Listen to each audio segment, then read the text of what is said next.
Good morning my dear students. आज की इस क्लास में हम क्लास 10 हिंदी के महत्वपूर्ण प्रश्नों की बात करेंगे। अगर आपने आज तक अभी तक कुछ भी हिंदी में नहीं पढ़ा है, आपको कुछ भी नहीं आ रहा है, तो आप केवल इन 9 महत्वपूर्ण टॉपिकों को पढ़ लीजिए जो मैं बताने जा रहा हूं। अगर आप इन 9 महत्वपूर्ण टॉपिकों को पढ़ रहे हैं तो आपके हिंदी में कम से कम 17 मार्क्स का पेपर होना है। उसमें कम से कम 60 से 65 नंबर आपके पास आ जाएंगे बेटा। अगर आप आज की वीडियो में जितनी चीजें पढ़ाई जा रही हैं इसको आप सही से पढ़ लेते हैं, बस इसके अलावा आपको कुछ भी नहीं पढ़ना है, केवल इन 9 महत्वपूर्ण टॉपिकों को पढ़ लीजिए और आपके 70 में से 60 से 65 मार्क्स आ सकते हैं। वो महत्वपूर्ण टॉपिक कौन कौन से हैं इन पे देखिए हम बात कर लेते हैं बेटा। सबसे पहले तो आपको पता है कि जो नई यूपी बोर्ड ने अपने पैटर्न दिया है सिलेबस का, उसमें बताया गया है कि जो पहला आपका हिंदी का पेपर हो गया किसी भी सब्जेक्ट होगा उसमें 20 बहुविकल्पी प्रश्न आएंगे। कितने आएंगे बेटा? 20 बहुविकल्पी प्रश्न आएंगे, जिनमें से एक प्रश्न होगा 1 मार्क्स का। जिनमें से एक प्रश्न कितने का होगा बेटा? 1 मार्क्स का होगा। एक प्रश्न होगा 1 मार्क्स का और टोटल 20 प्रश्न है तो 20 मार्क्स के होंगे। तो आपको तो 20 मार्क्स के बहुविकल्पी आना है। क्या आना है बेटा? 20 मार्क्स के बहुविकल्पी आना है। अब देखिए वो बहुविकल्पी कहाँ से कितने कितने आना ये भी देख लीजिए, मैं बता देता हूँ। केवल मैं आपको ये नहीं बता रहा हूँ कि 20 बहुविकल्पी आना, मैं ये भी बता रहा हूँ कि किस टॉपिक से कितने बहुविकल्पी क्वेश्चन रखे जाएंगे। हिंदी गद्य के विकास से आपके 5 बहुविकल्पी क्वेश्चन रखे जाएंगे, यानी कि 5 मार्क्स का जो बहुविकल्पी क्वेश्चन है वो आपके हिंदी गद्य से आएगा। एक बहुविकल्पी क्वेश्चन आपका 1 नंबर का होता है, टोटल 20 रखे जाएंगे, 20 नंबर के होंगे, जिसमें से 5 बहुविकल्पी आपके गद्य के विकास से आएंगे और 5 बहुविकल्पी क्वेश्चन आपके पद के विकास से आएंगे। तो टोटल 10 मार्क्स के बहुविकल्पी क्वेश्चन गद्य के विकास और पद के विकास से आएंगे। इसके बाद अगर हम बात करें हिंदी पद के विकास से 5 हो गए, रस छंद अलंकार इनसे एक एक क्वेश्चन बनेगा बेटा बहुविकल्पी, तो टोटल 3 क्वेश्चन आएंगे और वो भी एक एक मार्क्स से, तो 3 नंबर। याद रखिएगा, रस से एक क्वेश्चन पूछा जाएगा, छंद से एक क्वेश्चन पूछा जाएगा और अलंकार से एक क्वेश्चन पूछा जाएगा। इसके बाद उपसर्ग प्रत्यय समास तत्भव एंड तत्सम इनसे भी एक एक क्वेश्चन ही पूछा जाएगा आपसे। टोटल 4 क्वेश्चन पूछे जाएंगे, एक एक मार्क्स के, टोटल 4 मार्क्स यहाँ आपके आएंगे। एक क्वेश्चन आपसे उपसर्ग का पूछा जाएगा, एक क्वेश्चन आपसे प्रत्यय का पूछा जाएगा, एक क्वेश्चन आपका समास से पूछा जाएगा, एक क्वेश्चन तत्सम एवं तद्भव में से किसी से पूछा जाएगा। टोटल यहाँ से 4 क्वेश्चन पूछे जाएंगे और वो भी एक एक नंबर के होंगे। अगले जो क्वेश्चन है बेटा है वो आपका संधि एक पूछी जाएगी, एक शब्द रूप पूछा जाएगा और एक धातु रूप पूछा जाएगा। टोटल 3 क्वेश्चन यहाँ से पूछे जाएंगे एक एक नंबर के और यहाँ से 3 मार्क्स। तो इस तरह से 20 नंबर के आपके बहुविकल्पी क्वेश्चन पूछे जाएंगे, जिनमें से 5 हिंदी गद्य के विकास से, 5 क्वेश्चन हिंदी पद के विकास से, एक क्वेश्चन रस से, एक छंद से, एक अलंकार से, एक आपका उपसर्ग से, एक प्रत्यय से, एक समास से, एक तद्भव तत्सम से, एक क्वेश्चन संधि से, एक क्वेश्चन शब्द रूप से, एक क्वेश्चन धातु रूप से। ठीक है, ये पूछे जाएंगे। अब इनको तैयार कहां से करना है इसकी बात आती। तो आप जब मेरे ही चैनल में प्लेलिस्ट खोलेंगे और उसमें देखेंगे हिंदी 2023-24 क्लास 10, तो वहां पे आपके सारे महत्वपूर्ण बहुविकल्पी क्वेश्चन कराए जा चुके हैं। इनका वीडियो आपको प्राप्त हो चुका है। उन प्लेलिस्ट से जाकर के बेटा आपको वो सारे बहुविकल्पी क्वेश्चनों को तैयार कर लेना है। अगर आपको इसके बाद भी वो प्लेलिस्ट नहीं मिल पा रही है तो आप मेरे टेलीग्राम चैनल से जुड़ जाएंगे। उसका नंबर है बेटा 7880960882। ये मेरा व्हाट्सएप नंबर है। इस नंबर पे आपको अपना नेम, क्लास का नेम और डिस्ट्रिक्ट का नेम लिख करके मुझे प्रोवाइड कराना होगा। मैं यहाँ से आपको टेलीग्राम चैनल की लिंक प्रोवाइड करा दूंगा, जहां से आप टेलीग्राम को ज्वाइन कर सकते हैं। वहां सारे वीडियो लेक्चर सीरियल से आपको मिल जाएंगे। ठीक, ये हो गया। अब आगे चलते हैं बेटा। अब क्या होगा बेटा, इसके बाद पूछा जाएगा महत्वपूर्ण गद्यांश। आपके लिए पूछा जाएगा, क्या पूछा जाएगा बेटा? महत्वपूर्ण गद्यांश। एक गद्यांश दिया जाएगा, उसमें 3 क्वेश्चन होंगे, उसको आपको सॉल्व करना होगा। तो गद्यांश के लिए आपको कुछ भी नहीं पढ़ना है, ना किताब पढ़ना है ना कॉपी पढ़ना है, केवल आपको क्वेश्चन बैंक उठाना है। जिस भी राइटर की आपने ले रखी हो, राजीव, अरिहंत, राहुल, जिसका भी आपके पास हो उसको उठाना है। उसके 2 चैप्टर को टिक करना है। एक चैप्टर है मित्रता और एक चैप्टर है ममता। इसमें जितने भी गद्यांश वहां आपको दे रखे हैं, जितने भी गद्यांश आपको दे रखे हैं, बस ममता और मित्रता इन दोनों चैप्टरों के सारे गद्यांश आप पढ़ डालिए। इनके अलावा कोई भी गद्यांश आपको नहीं पढ़ना। ये बेटा 6 मार्क्स का क्वेश्चन होता है। इसमें 3 क्वेश्चन दिए जाते हैं, प्रत्येक क्वेश्चन 2-2 मार्क्स के होते हैं। तो ममता और मित्र को आप तैयार करते हैं तो यहाँ से आपके 6 मार्क्स ये हो जाएंगे। तो टोटल आपके 26 मार्क्स की तैयारी हो चुकी बेटा। 20 नंबर के बहुविकल्पी और 6 नंबर का गद्यांश। 6 नंबर का बेटा आपके पास मैंने बता दिया है गद्यांश। तो आपके टोटल 20 + 6 बराबर 26 मार्क्स हो गए आपके। अब चलिए आगे बेटा, महत्वपूर्ण पद्यांश की अगर मैं आपसे बात करता हूं बेटा, महत्वपूर्ण पद्यांश भी ऐसा होगा बेटा, पद्यांश दिया जाएगा, उसमें आपको 3 क्वेश्चन दिए जाएंगे और उन तीनों क्वेश्चनों के आपको आंसर लिखने पड़ेंगे। ये भी बेटा 6 मार्क्स का होता है। कितने का होता है भैया? 6 मार्क्स का होता है। इसमें भी आपको सारे चैप्टर नहीं पढ़ना है, केवल क्वेश्चन बैंक में इन 4 चैप्टरों को आप टिक कर लीजिए और इन 4 चैप्टरों के जितने भी पद्यांश क्वेश्चन बैंक में दिए गए हैं उनको आप अच्छे से पढ़ लीजिए। पद, धनुष भंग, भक्ति नीत, स्वदेश प्रेम, केवल इन 4 चैप्टरों के सारे पद्यांशों को आप तैयार कर लीजिए। इसके अलावा किसी भी चैप्टर के पद्यांश पढ़ने की आपको कोई जरूरत नहीं है। ठीक, तो 6 मार्क्स यहां से हो जाएंगे। तो टोटल आपका क्वेश्चन पेपर तैयार हो गया बेटा 32 मार्क्स का। कितने का बेटा? 32 मार्क्स का क्वेश्चन पेपर आपका तैयार हो गया यहां तक।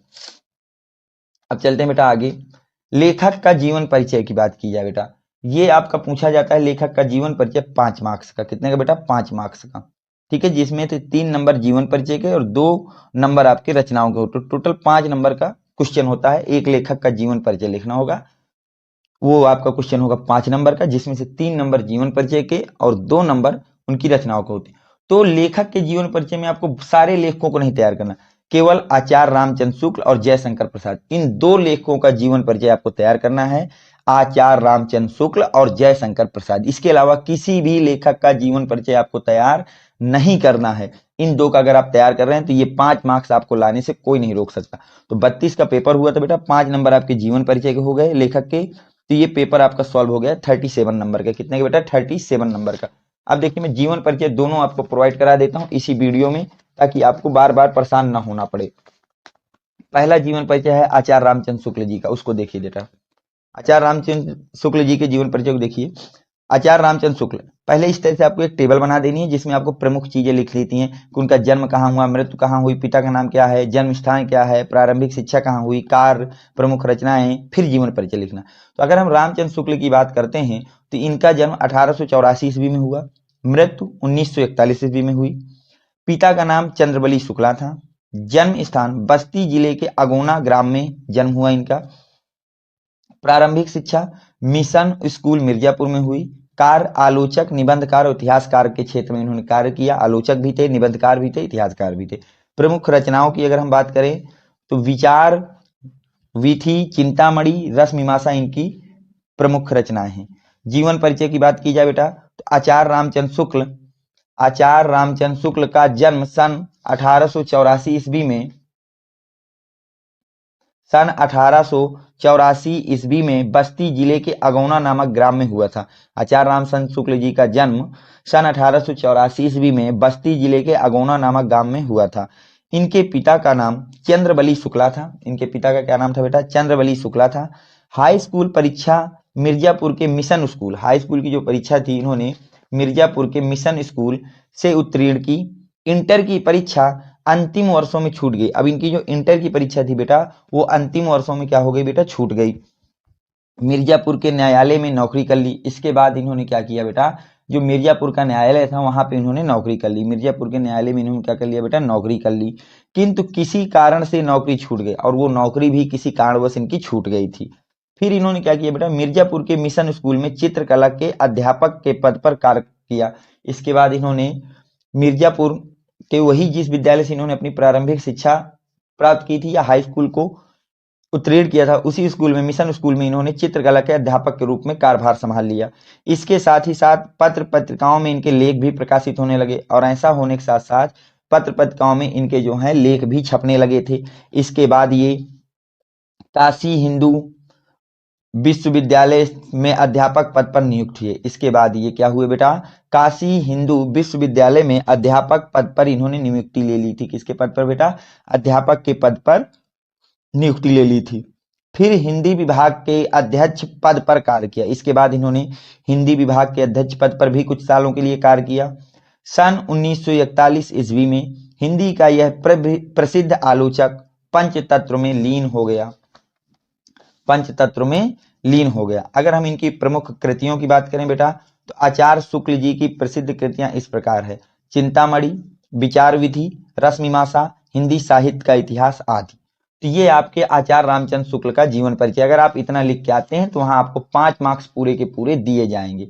अब सेकंड आपके पास है बेटा जयशंकर प्रसाद जी का, उसका भी मैं करा देता हूं ताकि आपको दोनों ही लेखकों के जीवन परिचय एक साथ मिल जाए, आपको इधर उधर परेशान ना होना पड़े। इसको अच्छी तरह से आप लिख लीजिए और इसको तैयार करिए, तो आपके 5 मार्क्स यहां से तैयार हो जाएंगे।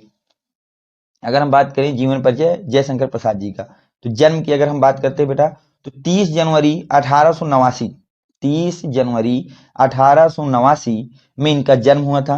जन्म स्थान इनका काशी था, जो कि उत्तर प्रदेश में पड़ता है बेटा। पिता का नाम देवी प्रसाद था। मृत्यु इनकी बात की जाए तो सन 1937 ईस्वी में हुई थी। प्रमुख रचनाओं की बात की जाए तो चंद्रगुप्त, स्कंदगुप्त, तितली, इंद्रजाल, ये इनकी प्रमुख रचनाएं हैं। चंद्रगुप्त, स्कंदगुप्त, तितली, इंद्रजाल, ये इनकी प्रमुख रचनाएं हैं। अगर हम जीवन परिचय की बात करते हैं बेटा, छायावाद के कवियों में अग्रिम महाकवि जय शंकर प्रसाद का जन्म सन 1889 ईस्वी में काशी के प्रसिद्ध सुंघनी साहू परिवार में हुआ था। किस परिवार में हुआ था बेटा? सुंघनी साहू परिवार में हुआ। तो याद रखना कि ये छायावाद के अग्रिम महाकवि हैं। इनका जन्म 1889 ईस्वी में काशी के प्रसिद्ध सुगनी साहू नामक परिवार में हुआ था। जयशंकर प्रसाद जी के पिता देवी प्रसाद और पितामह शिवरत्न, पिता का नाम इनके देवी प्रसाद और पितामह का नाम शिवरत्न साहू थे। इनके बड़े भाई का नाम शंभुनाथ था। इनके बड़े भाई का भी इनके जीवन में बहुत बड़ा रोल रहता है, इसलिए उनका भी नाम आपको याद रखना है बेटा। उनके बड़े भाई का नाम शंभुनाथ था। इनके पिता माता के मृत्यु के बाद शंभू जी ने ही इनकी पढ़ाई का प्रबंध किया है। अब जब इनके माता पिता की मृत्यु हो गई तो इनके जो बड़े भाई शंभुनाथ जी थे, उन्होंने ही इनकी शिक्षा का सारा प्रबंध किया। सर्वप्रथम क्वींस कॉलेज में प्रवेश लिया। इन्होंने सर्वप्रथम क्वींस कॉलेज में अपना प्रवेश लिया। इनका मन वहां नहीं लगा। अब इनका मन जो है वहां नहीं लगा बेटा, तो घर पर ही अंग्रेजी और संस्कृत का अध्ययन करने लगे। अब जब वहां मन नहीं लगा बेटा, तो ये घर पे ही अंग्रेजी और संस्कृत का अध्ययन करने लगे। प्रसाद जी 17 वर्ष के थे तभी शंभुनाथ जी की मृत्यु हो गई। अब जब इनके बड़े भाई जब जयशंकर प्रसाद 17 वर्ष के थे, उसी समय इनके बड़े भाई शंभुनाथ जी की मृत्यु हो जाती है। उसी समय इनके बड़े भाई शंभुनाथ जी की क्या हो जाती है बेटा? मृत्यु हो जाती है। इन्होंने 3 शादियां की और तीनों ही पत्नियों की असमय में मृत्यु हो गई। अब इन्होंने क्या है बेटा, जयशंकर प्रसाद ने कुल 3 शादियां की थी। कितनी बेटा? 3 शादियां, और तीनों ही पत्नियों की असमय या किसी कारणवश मृत्यु हो गई थी बेटा। थोड़े दिनों बाद उनके छोटे भाई की भी मृत्यु हो गई। अब थोड़े दिनों बाद क्या हुआ बेटा, इनके जो छोटे भाई थे उनकी भी मृत्यु हो गई, और यह अंदर ही अंदर टूट गए। और ये क्या हुए बेटा? अंदर ही अंदर काफी टूट गए थे जयशंकर प्रसाद जी। इसी दुख में डूबे हुए क्षय रोग से ग्रस्त होकर सन 1937 ईस्वी में मृत्यु लोक को छोड़कर पंचतत्व में विलीन हो गए। और इनका जीवन इतना दुखी हो चुका था कि इनकी 3 पत्नियां, माता पिता, भाई, छोटा भाई, बड़ा भाई, सबकी मृत्यु हो गई। तो ये अंदर से बहुत ज्यादा टूट चुके थे, जिसके कारण इनकी 1937 ईस्वी में मृत्यु लोक को छोड़कर ये पंचतत्व में लीन हो गए। अगर हम बात करें बेटा कृतियों की, किसकी बात करें बेटा? कृतियां का, तो प्रसाद जी बहुमुखी प्रतिभा के धनी व्यक्ति थे। जो प्रसाद जी थे वो बहुमुखी प्रतिभा के धनी व्यक्ति थे। इनकी कृतियां निम्नलिखित हैं। अगर हम इनकी कृतियों की बात की जाए तो बेटा, तो निम्नलिखित हैं: चंद्रगुप्त, स्कंदगुप्त, अजात शत्रु, धूर स्वामिनी, इंद्रजाल, आकाशदीप, झरना, लहर, ये इनकी कुछ प्रमुख कृतियां हैं। तो अगर आप जयशंकर का जीवन परिचय में इतनी चीजें तैयार कर लेते हो तो आपको 5 मार्क्स लाने से कोई भी नहीं रोक सकता। तो ये दोनों मैंने जो महत्वपूर्ण जीवन परिचय हैं, चाहे वो आचार्य रामचंद्र शुक्ल जी का हो, चाहे वो जयशंकर प्रसाद जी का हो, दोनों के दोनों आपको करा दिए। इसके अलावा आपको किसी भी लेखक का जीवन परिचय पढ़ने की जरूरत नहीं है, तो आपके 5 मार्क्स यहाँ से हो जाएंगे। तो टोटल आपको अब तक 37 मार्क्स का पेपर बताया जा चुका है कि क्या कैसे तैयार करना है, क्या करना है। अब चलते हैं हम अगले बेटा, जो हमारा अगला महत्वपूर्ण चीज है कि आगे हमको कवियों का जीवन परिचय पूछा जाएगा, तो कवियों का जीवन परिचय हमको किस तरह से तैयार करना है। अब आइए बेटा कवियों के जीवन परिचय में, कि कवियों का जीवन परिचय किस तरह से तैयार किया जाएगा। अब देखिए बेटा, अगर हम बात करें आपसे कवियों के जीवन परिचय के विषय में, किसके विषय में बेटा? कवियों के जीवन परिचय के विषय में। तो कवियों में आपको ज्यादा कवियों को नहीं तैयार करना, केवल 3 कवियों के जीवन परिचयों को तैयार करना है: सूरदास जी के, महादेवी वर्मा के और तुलसीदास जी का। ये आपका 5 मार्क्स का ये भी बेटा क्वेश्चन होगा, जिसमें से 3 मार्क्स आपके जीवन परिचय के और 2 मार्क्स आपके बेटा उनकी रचनाओं के लिए मिलेंगे।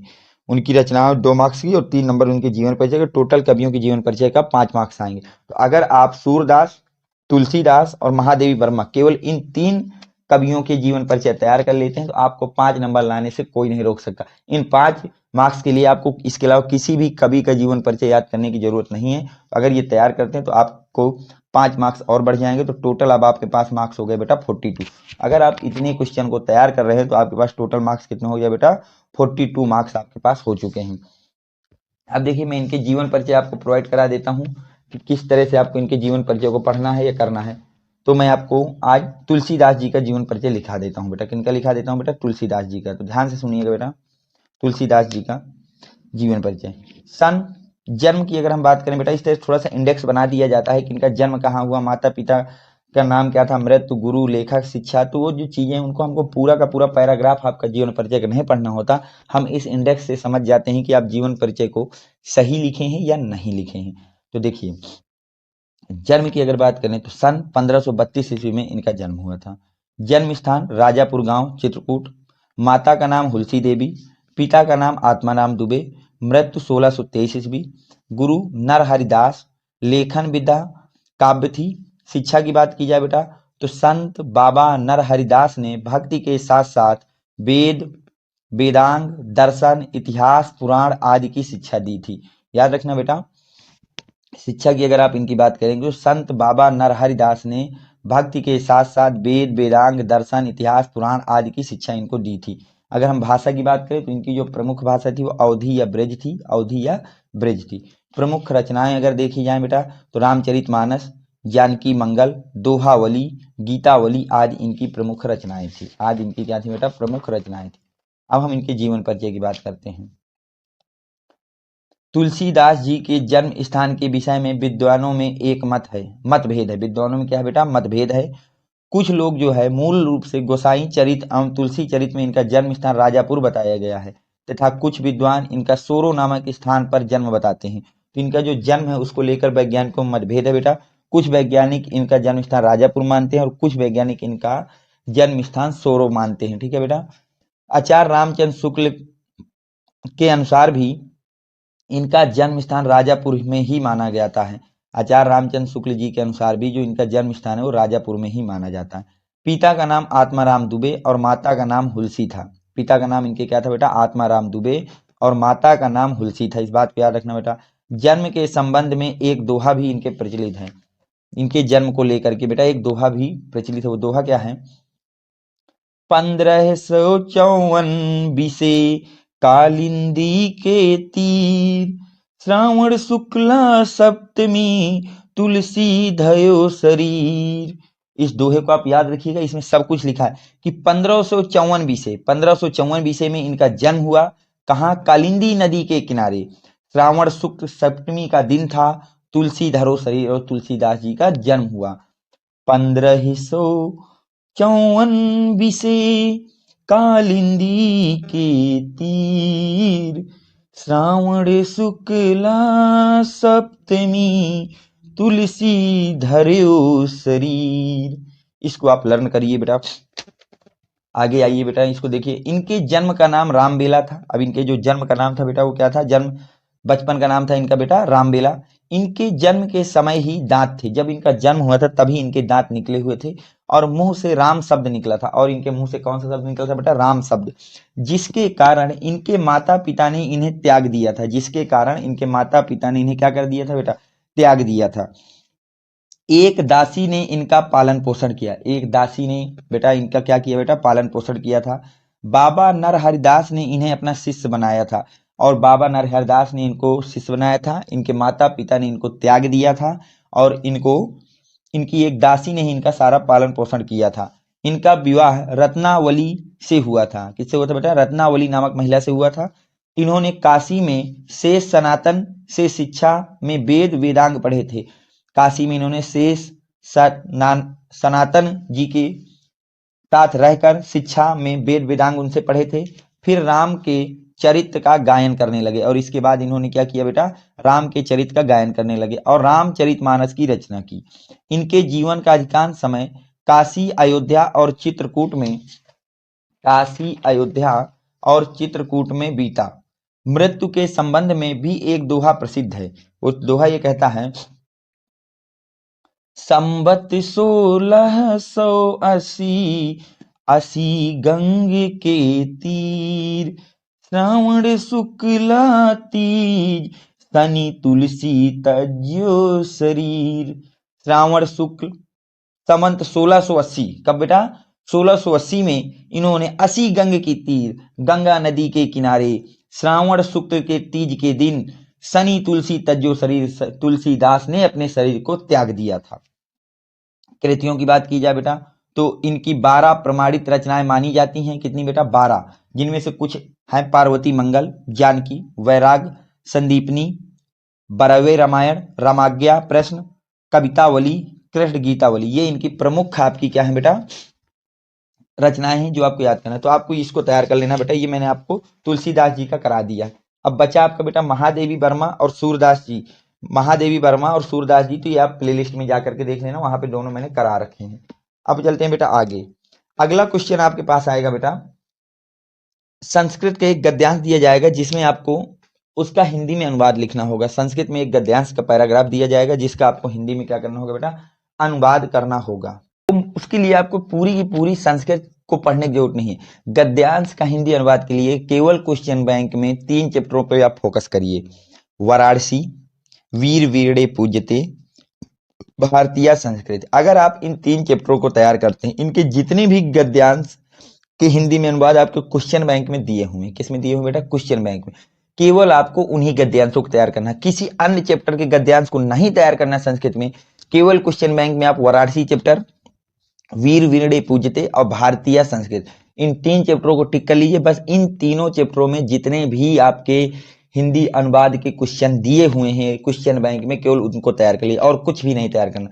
ये क्वेश्चन आपका 5 मार्क्स का आएगा बेटा। कितने मार्क्स का आएगा 5 मार्क्स का। तो अगर आप इन 3 चैप्टरों को तैयार कर लेते हैं बेटा तो 5 मार्क्स आपके और हो जाएंगे। तो टोटल आपके पास 47 मार्क्स हो गए। कितने हो गए बेटा 47 मार्क्स। अब देखिए आगे, अगर हम बात करते हैं बेटा महत्वपूर्ण संस्कृत पद्यांश की। किसकी बात बेटा महत्वपूर्ण संस्कृत पद्यांश की अगर हम बात करें तो उसमें भी आपको पूरे के पूरे पद्यांश नहीं पढ़ना, केवल 3 ही चैप्टरों को पढ़ना, वो भी जो क्वेश्चन बैंक में दिए गए हैं। वीर वीरणे पूज्यते, भारतीय संस्कृति, जीवन सूत्राणी। केवल इन 3 चैप्टरों के जितने भी पद्यांश आपके क्वेश्चन बैंक में दिए हैं उनको तैयार कर लीजिए। इसके अलावा कुछ भी आपको तैयार नहीं करना है, ठीक बेटा। तो ये भी क्वेश्चन आपका 5 मार्क्स का होगा हिंदी अनुवाद के लिए। तो 5 मार्क्स आपके यहाँ से हो जाएंगे। तो टोटल आपके पास मार्क्स हो गए बेटा 52। कितने मार्क्स हो गए बेटा 52।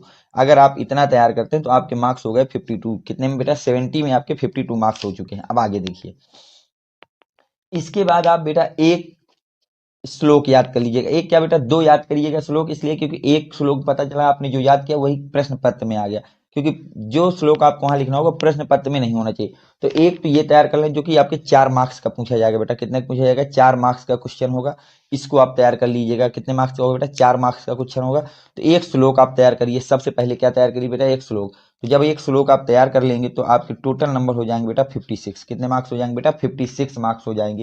एक आप श्लोक अच्छी तरह से तैयार कर लीजिए। एक क्या तैयार कर लीजिए बेटा श्लोक को तैयार कर लीजिए। किसको तैयार कर लीजिए बेटा श्लोक को तैयार कर लीजिए।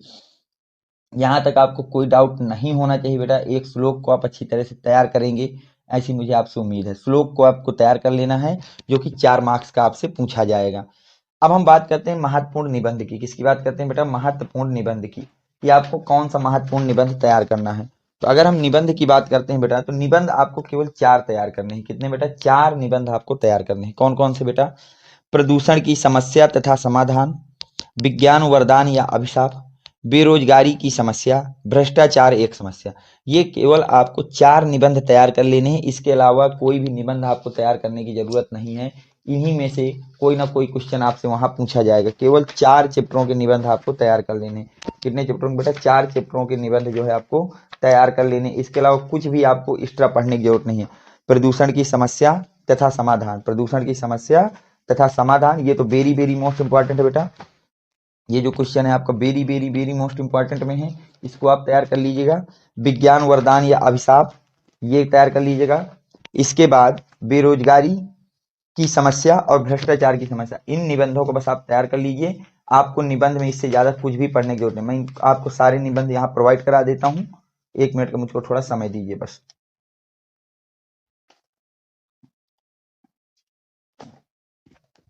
ठीक बेटा, हाँ।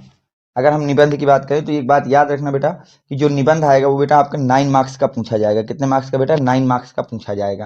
तो निबंध आपके 9 मार्क्स का पूछा जाएगा, तो 9 मार्क्स ये हो गए। तो ये आपके पास टोटल 55 मार्क्स, वो 65 मार्क्स हो गए। कितने हो गए बेटा? 65 मार्क्स हो गए।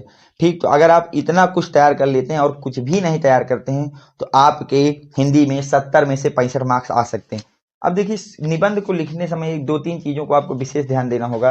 जैसे पहली चीज आपको ये ध्यान में रखना होगा कि जब आप निबंध को लिख रहे हैं, किसको लिख रहे हैं बेटा? निबंध को, तो उसको हेडिंग बाई हेडिंग लिखना है और अच्छे से अच्छा लिखना है। छोटी छोटे पैराग्राफ बना के लिखे जाते हैं, हेडिंग कई बना दी जाती है, ताकि उसको हेडिंग हेडिंग पढ़ करके ये पता चल जाए कि आपने निबंध में कौन सी चीजों को ज्यादा फोकस किया है। जैसे हम बात करें बेटा प्रदूषण की, किसकी बात करें बेटा? प्रदूषण की। प्रदूषण और विज्ञान वरदान या अभिशाप, ये 2 जीवन परिचय मैं करा देता हूँ। बाकी 2 जीवन परिचय आप प्ले लिस्ट हिंदी की जब खोलेंगे वहां पे दोनों लिखे हुए हैं। सारी चीजें अलग से एक एक वीडियो में कराई जा चुकी हैं। यहाँ पे मैं केवल आपको डिटेल सोल्यूशन बता रहा हूँ कि अब तक जिन बच्चों ने कुछ भी नहीं पढ़ा वो हिंदी में कैसे 70 मार्क्स में से 65 मार्क्स ला सकते हैं। तो प्रदूषण की अगर बात करें तो सबसे पहले आपको बेटा प्रस्तावना लिखना होगा। क्या लिखना होगा बेटा? प्रस्तावना।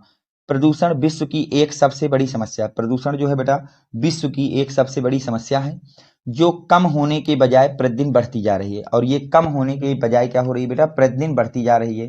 प्रदूषण की वजह से प्रदूषण की वजह से पृथ्वी पर सभी जीव जंतुओं को सभी बीमारियों का गंभीर बीमारियों का सामना करना पड़ रहा है। प्रदूषण के कारण ही है, आप देख रहे हो कभी कोरोना आ रहा है, कभी इन्फ्लुएंस आ रहा है, कहीं कुछ आ रहा है। ये जितनी भी बीमारियां आ रही हैं इस समय, ये सब प्रदूषण के ही कारण हो रही हैं बेटा।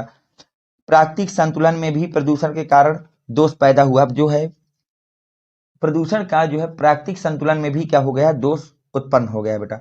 अगली चीज है प्रदूषण के प्रकार। मुख्य रूप से प्रदूषण 4 प्रकार के होते हैं। मुख्य रूप से प्रदूषण कितने प्रकार के होते हैं बेटा? 4 प्रकार के होते हैं। कौन कौन से? मृदा प्रदूषण, वायु प्रदूषण, जल प्रदूषण, ध्वनि प्रदूषण। 4 प्रकार के आपके प्रदूषण होते हैं। अगर हम बात करें बेटा मृदा प्रदूषण की, किसकी बात कर रहे हैं? मृदा प्रदूषण की। तो मिट्टी में होने वाले प्रदूषण को मृदा प्रदूषण कहते हैं। जो प्रदूषण आपकी मिट्टी में होता है उसको आप लोग मृदा प्रदूषण कहते हैं। यह मुख्यतः मृदा खेती में अत्यधिक कीटनाशक का उपयोग करने से या ऐसे पदार्थ जिनमें मृदा में नहीं होना चाहिए उनके मिलाने पर होती है। मृदा प्रदूषण कैसे होती है बेटा? मिट्टी में होने वाले प्रदूषण के कारण होती है। और इसमें क्या होता है? खेती में हम बहुत ही ज्यादा कीटनाशक का उपयोग कर रहे हैं, खादों का प्रयोग कर रहे हैं और कुछ ऐसे पदार्थों को मिला रहे हैं जो हमारी फसल में ज्यादा वृद्धि करे, लेकिन वो मिट्टी में नहीं होनी चाहिए। तो इस तरह की चीजों से हमारी मिट्टी जो है वो खराब हो जाती है। शहरीकरण और औद्योगिकरण बढ़ने से भी मृदा प्रदूषण बढ़ रहा है। अगला है बेटा वायु प्रदूषण। अगला क्या है बेटा? वायु प्रदूषण। यह सबसे खतरनाक प्रदूषण है। यह सबसे खतरनाक प्रदूषण है। वायु प्रदूषण का मुख्य कारण उद्योग और वाहनों से निकलने वाला धुआं। वायु प्रदूषण का मुख्य कारण क्या है? उद्योग और वाहनों से निकलने वाला धुआं। वायु प्रदूषण का कारण वायुमंडल में कार्बन डाइऑक्साइड की मात्रा बढ़ रही है। वायु प्रदूषण के कारण क्या होता है बेटा? जो वायुमंडल वहां कार्बन डाइऑक्साइड की मात्रा बढ़ रही है, जिससे प्रकृति के ऊपर वाली ओजोन गैस का सुरक्षा चक्र बुरी तरह से प्रभावित हो रहा है। जो ओजोन परत हमारे वायुमंडल में लगी हुई है, जो सूर्य के प्रकाश के साथ आने वाली हानिकारक किरणों को पृथ्वी तक नहीं आने देती है, उस सुरक्षा चक्र को भी बुरी तरह से वो प्रभावित कर रहा है। अगर हम बात करें बेटा अगला जल प्रदूषण की, कि जल प्रदूषण क्या होता है, तो उद्योग और घरों से निकला हुआ कचरा कई बार नदियों व अन्य जल स्रोतों में मिल जाता है। उद्योग और घरों से निकला हुआ जो कचरा होता है वो कई बार नदियों और अन्य जल स्रोतों से मिल जाता है, जिससे यह उन्हें प्रदूषित कर देता है। जिससे क्या होता है बेटा? यह उन्हें क्या कर देता है बेटा? प्रदूषित कर देता है। जल प्रदूषण के कारण अनेक बीमारियां पैदा कर देते हैं और जल प्रदूषण से भी बहुत सारी बीमारियां होती हैं। जैसे आपको टाइफाइड हो गया बेटा, हैजा हो गया, ये सब जल प्रदूषण की बीमारियां हैं। अगला होता है बेटा ध्वनि प्रदूषण। ध्वनि प्रदूषण क्या है बेटा? ध्वनि प्रदूषण किसी भी प्रकार के अनुपयोगी ध्वनि को कहते हैं। ध्वनि प्रदूषण जैसे कोई साउंड बजा रहा है, कोई कुछ कर रहा है, इस तरह की जो ध्वनियां निकाली जाती है ध्वनि प्रदूषण का कारण होती हैं। इस प्रदूषण में मानव और जीव जंतुओं में परेशानी होती है। इस प्रदूषण से मानव और जीव जंतु दोनों को बेटा क्या होती है बेटा? परेशानी होती है। कल कारखानों का शोर, यातायात का शोर आदि से प्रदूषण होता है। कल कारखानों का जो शोर होता है, यातायात का जो शोर होता है, आदि से भी क्या होता है बेटा? प्रदूषण होता है। ठीक, अब अगली हेडिंग बेटा प्रदूषण के दुष्परिणाम। प्रदूषण के कारण मानव का स्वास्थ्य जीवन को खतरा पैदा हुआ है। प्रदूषण के कारण क्या हुआ बेटा, मानव को स्वस्थ जीवन पर खतरा पैदा हुआ है। प्रदूषण के कारण मानव खुली हवा में लंबी सांस लेने के लिए तरस रहा है। प्रदूषण के कारण जो मानव है वो खुली हवा में लंबी सांस लेने के लिए क्या हो रहा है बेटा, तरस रहा है। प्राकृतिक असंतुलन पैदा हो रहा है, प्राकृतिक असंतुलन पैदा हो रहा है। कई तरह के जीव और प्रजातियां प्रदूषण के कारण विलुप्त होने लगी और प्रदूषण इतना बढ़ चुका है कि कई तरह के जो जीव या प्रजातियां हैं वो बिल्कुल ही नष्ट होने के कगार पर है। जैसे आपने गौरैया एक पक्षी होता था बेटा, आजकल वो बिल्कुल ही कम देखने को मिलता है। बाज होती थी, चील होती थी, अब ये पक्षियां बहुत कम देखने को हमको मिलती हैं। अगर हम बात करें अगली हेडिंग बेटा, सुधार के उपाय। अगली हेडिंग हो जाएगी बेटा आपके पास सुधार के उपाय। प्रदूषण कम करने के लिए हम लोगों में जागरूकता पैदा करनी होगी। प्रदूषण को कम करने के लिए हमें लोगों में क्या करना होगा बेटा, जागरूकता पैदा करनी होगी। वनों के विनाश को रोकना होगा, वनों का जो विनाश हो रहा है उसको रोकना होगा। अधिक से अधिक पेड़ पौधे लगाने होंगे। वर्षा के जल को संचित करके पुनः उपयोग करना होगा। जो वर्षा का जल है उसको संचित करके दोबारा उपयोग में लाना होगा बेटा। सरकार को भी समय समय पर प्रदूषण के खिलाफ अभियान चलाने होंगे और सरकार जो है उसको भी समय समय पर प्रदूषण के खिलाफ अभियान चलाने होंगे। उपसंहार की अगर बात करें बेटा, तो प्रदूषण एक बहुत गंभीर बीमारी है। प्रदूषण कम करने के लिए हर व्यक्ति को अपने स्तर से प्रयास करने की आवश्यकता है। हमारा कर्तव्य है कि हम प्रदूषण के खिलाफ अपना योगदान देकर पर्यावरण को सुरक्षित रखें। तो अगर आपसे पर्यावरण पे आपसे पूछा जा रहा है कि निबंध लिखिए, तो इतना कुछ आपको लिखना होगा। अब हम चलते हैं बेटा, एक और निबंध आपको मैं आज करा देता हूं, विज्ञान वरदान या अभिशाप। विज्ञान वरदान या अभिशाप। तो पहली हेडिंग हमेशा की तरह हर निबंध में बेटा प्रस्तावना पड़ती है। आज का युग विज्ञान का युग है। छोटी से छोटी वस्तुओं से लेकर बड़ी से बड़ी वस्तु तक जो भी आज हम जीवन में ला रहे हैं विज्ञान की देन है। ये वस्तुएं इतनी अधिक हैं कि इनका नाम तक गिन पाना सरल नहीं है। छोटी सी सुई, धागा, बटन, कागज, पेंसिल, पेन आदि सारी वस्तुएं विज्ञान के कारण ही हमें आज प्राप्त हुई हैं। समय और स्थान की दूरी समाप्त। विज्ञान ने समय और स्थान की दूरी समाप्त कर दी है। पहले जहां पहुंचने में कई दिनों लग जाते थे, अब वहां कुछ ही घंटों में पहुंच जाते हैं। सागर को पार करना अब कठिन नहीं रहा। पर्वतों को लांघना अब बाएं हाथ का खेल बन गया है। रेगिस्तान को पार करना अब कठिन नहीं है। यह सब विज्ञान के कारण ही संभव हो पाया है। विज्ञान के कारण ही संभव हो पाया है। अगली हेडिंग है बेटा, विज्ञान के प्रगति का आधार। विज्ञान के कारण आज मानव ने प्रगति कर ली है। शिक्षा, कृषि, उद्योग, धंधे, यातायात के साधन सभी में विज्ञान के बढ़ते चरण दिखाई दे रहे हैं। विज्ञान के क्षेत्र में बहुत प्रगति हुई है। शिक्षा के लिए पुस्तकें विज्ञान के कारण ही मिल रही हैं। इसी प्रगति के आधार पर विज्ञान, ठीक है बेटा, इसी प्रगति के आधार पर विज्ञान, आगे देखिए, चिकित्सा और विज्ञान के क्षेत्र में हमारा क्या योगदान है। चिकित्सा के क्षेत्र में भी विज्ञान ने चमत्कार पैदा कर दिया है। छोटी से छोटी बीमारी से लेकर बड़े से बड़े घातक रोग, छोटी सी छोटी बीमारी से लेकर बड़े से बड़े घातक रोग का इलाज आज आसानी से किया जा सकता है।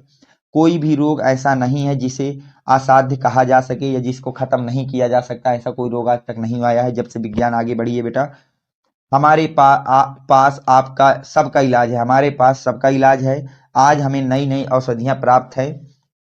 चिकित्सा के लिए एक से एक बढ़िया उपकरण का उपयोग करके आज हमें मरने के समीप रोगी को कुछ और समय तक जीवित रख सकते हैं।